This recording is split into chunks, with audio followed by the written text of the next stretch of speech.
बच्चों, कैसे हैं? अच्छे हैं? ठीक है, चलो आज फिर एक इकाई ऐसी है जिसमें आपके जितना छोटा बच्चा है। बहुत ही बढ़िया ये इकाई है जिसका नाम है भरत।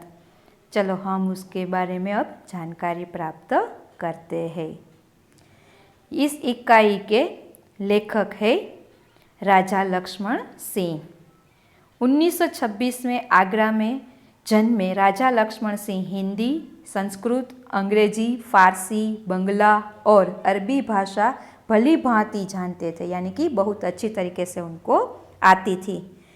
इनकी अनेक पुस्तकों का अंग्रेजी और हिंदी में अनुवाद हुआ है, यानी कि ट्रांसलेशन हुआ है। कालिदास के अभिज्ञान शाकुंतलम, मेघदूत और रघुवंश के हिंदी अनुवाद पर इन्हें पुरस्कार दिया गया है, यानी कि उसे उसमें इनाम प्राप्त हुआ है। कालिदास द्वारा लिखित मूल नाटक अभिज्ञान शाकुंतलम, ये पूरे एक नाटक का नाम है, उसमें से एक अंश इसमें लिया गया है। हिंदी का अनुवाद राजा लक्ष्मण सिंह ने किया था। प्रस्तुत पाठ उसी नाटक का एक अंश है। ऋषि कर्ण के आश्रम में शकुंतला का पुत्र भरत एक सिंह शावक के साथ खेल रहा है। सिंह शावक यानी सिंह का बच्चा, छोटा सा। आश्रम में रहने वाली दो तपस्विनियां बालक को रोकने का प्रयत्न कर रही है। राजा दुष्यंत चुप कर उस मनोहर दृश्य का आनंद ले रहे हैं। बालक के प्रति सहज आकर्षण से वे रोमांचित है, यानी कि उसे खूब बहुत ही मज़ा आ रहा है, वह बहुत ही खुश हो रहे हैं। उनसे रहा नहीं गया और वे बालक के पास पहुंच गए। छोटा बच्चा अगर कोई खेलता हो तो हमारा भी मन हो जाता है, वैसे ही राजा दुष्यंत का भी मन हो गया। उसे गोद में उठाकर प्यार किया। वे सोचने लगे, काश यह बालक मेरा पुत्र होता। दोनों तपस्विनियों की बातचीत से उन्हें पता चला कि यह बालक उन्हीं का पुत्र है। यह जानकर वे खुशी से झूम उठे। पूरी इकाई का सारांश यहाँ पे हमें दिखाई दे रहा है कि एक राजा है, एक बच्चा है, एक उपवन है, उसमें तपस्विनियाँ है, एक छोटा सा बालक है।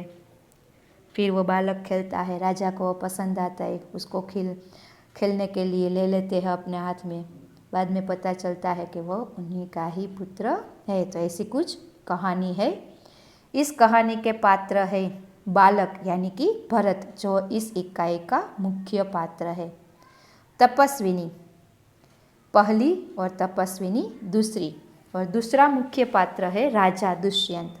ये दो मुख्य पात्र है, राजा और बालक। चलो आगे इस इकाई के बारे में जानें। पहला दृश्य है, नाटक करते हैं तब जो दृश्य आता है, यानी कि स्टेज पे जो, तो उसमें पहला दृश्य है कि एक बालक सिंह के बच्चे को घसीटते हुए लाता है और दो तपस्विनियां उसे रोकती हुई आती है। राजा दुष्यंत पेड़ की ओट से उन्हें देख रहे हैं, यानी कि एक पेड़ है बड़ा सा, उनके पीछे छुप कर वह देख रहे हैं। ऐसा कुछ दृश्य है। अब यहाँ पे संवाद है। बालक कह रहा है, अरे सिंह, तू अपना मुख खोल, मैं तेरे दांत गिनूंगा। देखा बच्चों, आपके जितना ही बच्चा है, लेकिन फिर भी वह सिंह को बोल रहा है कि तू अपना मुंह खोल, मुझे तेरे दांत गिनने हैं। पहली तपस्विनी जो उसके साथ होती है वह बोलती है, ए हठीले बालक, तू वन के इन पशुओं को क्यों सताता है? हम तो इन पशुओं का बाल बच्चों के समान रखती है, तुम क्यों उसे परेशान करते हो? हम तो उसे बच्चों की तरह उसका पालन पोषण करते हैं, उसकी रखवाली करते हैं। तेरा साहस बढ़ता ही जाता है, यानी कि तुम अब ज़्यादा से ज़्यादा शैतानियाँ करते जाते हो। तेरा नाम ऋषियों ने सर्वदमन रखा है, सो ठीक ही है। यहाँ पे उसका नाम वहाँ के ऋषि मुनि ने सर्वदमन रखा है। सर्व प्लस दमन यानी कि सबका दमन करने वाला। वो बोलती है कि सबको तुम पीड़ाते हो, चिढ़ाते हो, इसलिए ऋषियों ने आपका नाम सर्वदमन रखा है, सो ठीक ही है, यानी कि आपके कार्य के अनुसार ही आपका नाम है। दुष्यंत, यह जो काउंस में है बच्चों, वह सिर्फ हमें कहने के लिए है, वह संवाद नहीं है। उनकी बातें सुनकर स्वयं से यानी कि राजा अपने आप से कहता है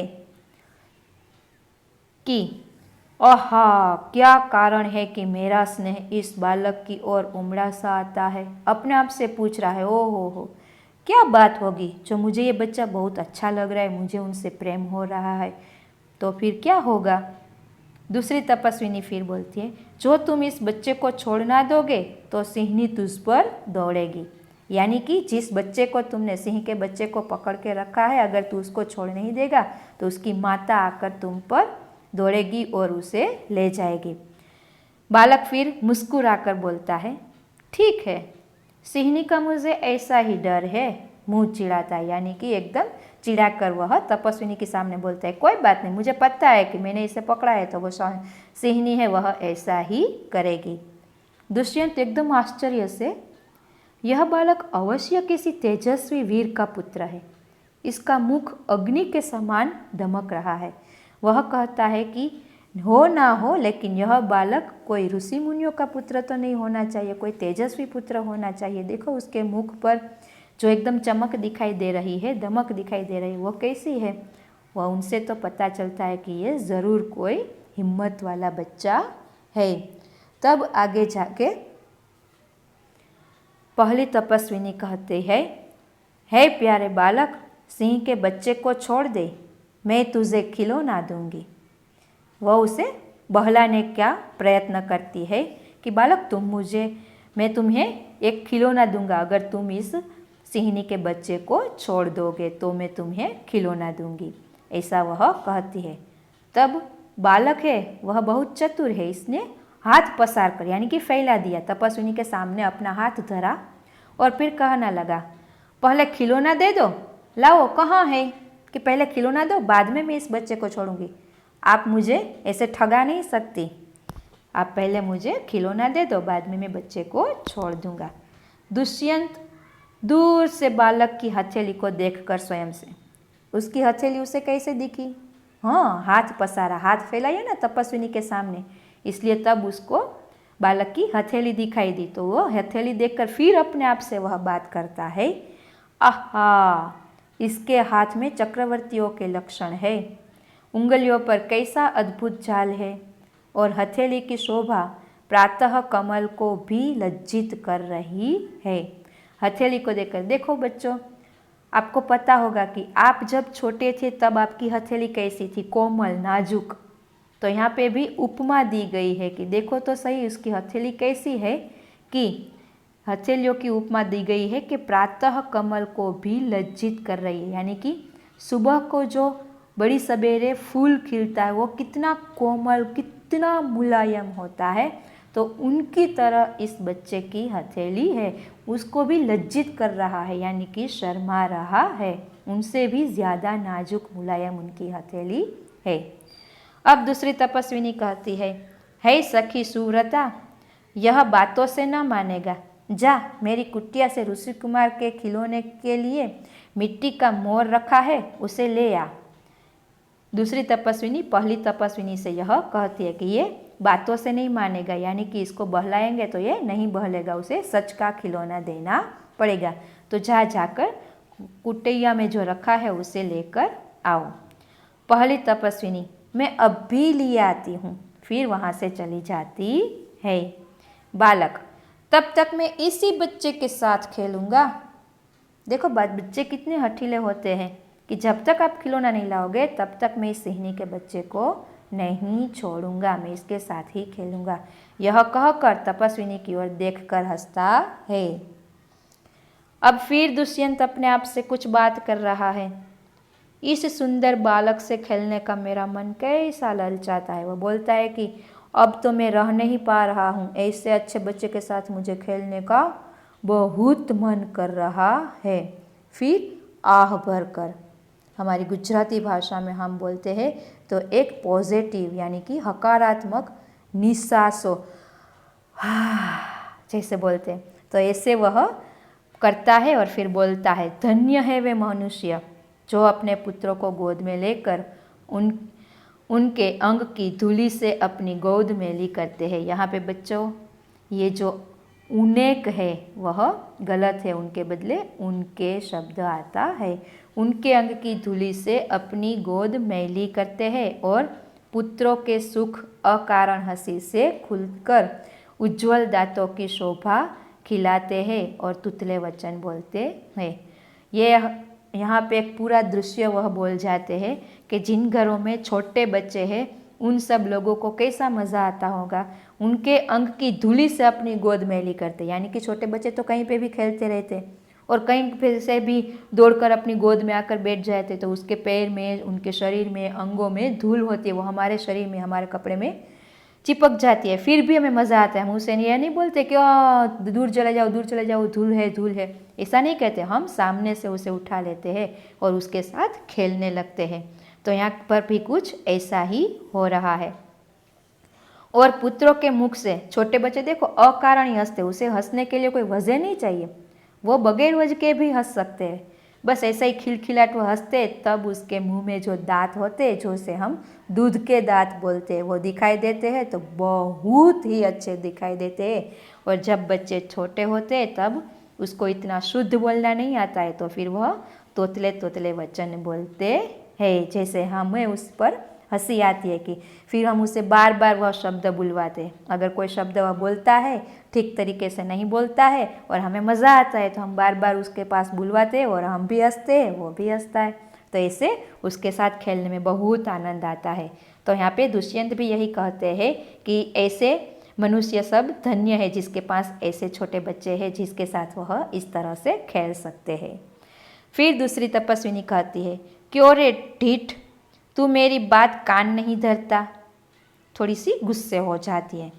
ढीठ यानी हठीले, जिद्दी बालक। क्यों जिद्दी बालक, तुम मेरी बात क्यों नहीं मान रहा है? इधर उधर देखकर, कोई ऋषि कुमार यहाँ है? दुष्यंत को देखकर, है महात्मा, तुम ही आओ और कृपा करके इस बलि बालक के हाथ से सिंह के बच्चे को छुड़ाओ। पहले तो तपस्विनी ने यह देखा कि कोई ऋषि कुमार हो तो उनसे कहे, यानी कि वहाँ पे उसके साथ जो रहते होते हैं शिक्षा के लिए वह हो तो उनसे कहे, लेकिन कोई नहीं दिखाई दिया, उसे दुष्यंत दिखाई दिए। इसलिए उसने दुष्यंत से कहा कि है महात्मा, महात्मा यानी वह संबोधन है, क्योंकि वह उसे जानती पहचानती नहीं है, इसीलिए महात्मा कहकर बुलाती है कि अब आप ही कृपा करके आइए और इस बच्चे के हाथ से इस सिंह के बच्चे को छुड़ाइए। तब दुष्यंत को कुछ मजा आया होगा शायद, क्योंकि कब से उनको देख रहा था लेकिन उसके साथ खेलने का उसे अवसर नहीं मिल रहा था, तो अब शायद वह उसे मिल जाएगा। दुष्यंत कहता है, अच्छा, बालक के पास जाकर और हंसकर, हे ऋषि कुमार, तुमने तपोवन के विरुद्ध यह आचरण क्यों सीखा है जिससे तुम्हारे कुल की लाज जाती है? यह तो कोई अच्छी बात नहीं। बच्चे ने सिंह के बच्चे को छोड़ दिया। देखा बच्चों, सिर्फ इतनी सी बात दुष्यंत ने की और वह बालक ने सिंह के बच्चे को छोड़ दिया। क्या कहा? सिर्फ यही कहा कि तुम ऋषि कुमार हो और तुम्हें आश्रम में रहकर जो कार्य करने चाहिए उनके विरुद्ध का कार्य तुम कर रहे हो, इसलिए तुम अपने बुजुर्गों को की जो साख है उसे तुम दाग लगा रहे हो, अच्छी बात नहीं है। बस इतना सा बोला और बच्चे ने सिंह के बच्चे को छोड़ दिया। फिर अब देखो, यहाँ पे यह सब होता है। अब आगे हम देखते हैं कि क्या किया। दूसरी तपस्विनी आती है, हे बड़भागी, यह ऋषि कुमार नहीं है, क्योंकि दुष्यंत ने बच्चे को संबोधन किया कि तुम ऋषि कुमार हो तो तुम्हें यह शोभा नहीं देता। तब एकदम से तपस्विनी बोलती है कि हे बड़भागी, यानी कि फिर से उनसे संबोधन करती है दुष्यंत को कि यह ऋषि कुमार नहीं, यानी कि वह ऋषियों का पुत्र नहीं है, कोई ऋषि का पुत्र नहीं है। दुष्यंत कहते हैं, सत्य है, उसके काम ही ऐसे साहस के हैं। आप सच ही बोलती है, वह ऋषि के पुत्र हो ही नहीं सकता, क्योंकि ऋषि मुनियों के पुत्र होते ना बच्चों, वो ज्ञानी होते, वो इतने हिम्मत वाले नहीं होते, वह इतने पराक्रमी नहीं होते हैं। यह ऋषि कुमार नहीं जान पड़ता, परंतु मैंने तपोवन में वास देख इसे ऋषि पुत्र जाना था।